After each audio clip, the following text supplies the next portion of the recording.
2026 est une année cruciale pour la gouvernance sur le continent africain.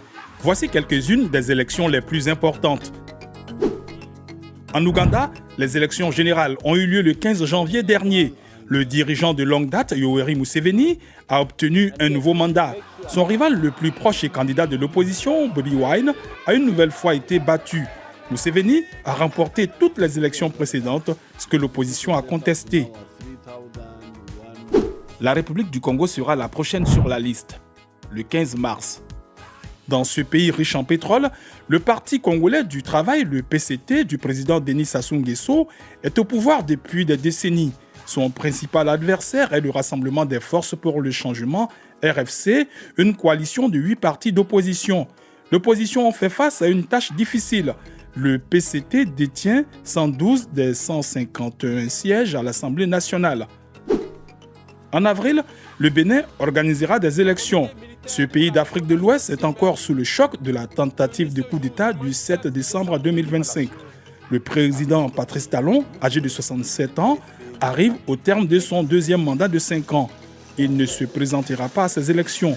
Son successeur, choisi par lui-même, le ministre des Finances, Romuald Wadani, est le favori pour remporter les élections. Patrice Talon a présidé à un fort développement économique au cours de ses 10 ans au pouvoir, mais ses détracteurs l'accusent de restreindre l'opposition politique et les droits fondamentaux.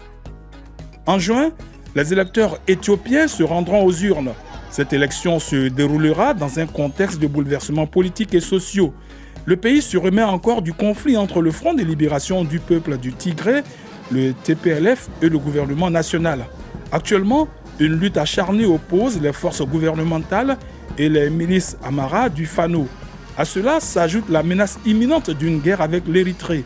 Le Premier ministre Abiy Ahmed, qui dirige le Parti de la Prospérité, se présentera à nouveau aux élections. Son parti contrôle environ 97% des sièges au Parlement fédéral. L'opposition est un patchwork de partis politiques. Le 5 décembre est une date importante pour les Gambiens. L'élection présidentielle déterminera si le président sortant, Adama Barrow, pourra obtenir un troisième mandat. Sa candidature à un troisième mandat est autorisée par la Constitution, mais elle est controversée. Cette élection se déroulera dans l'ombre de l'ancien dirigeant en exil, Yahya Jammeh, qui exerce toujours une influence considérable dans le pays.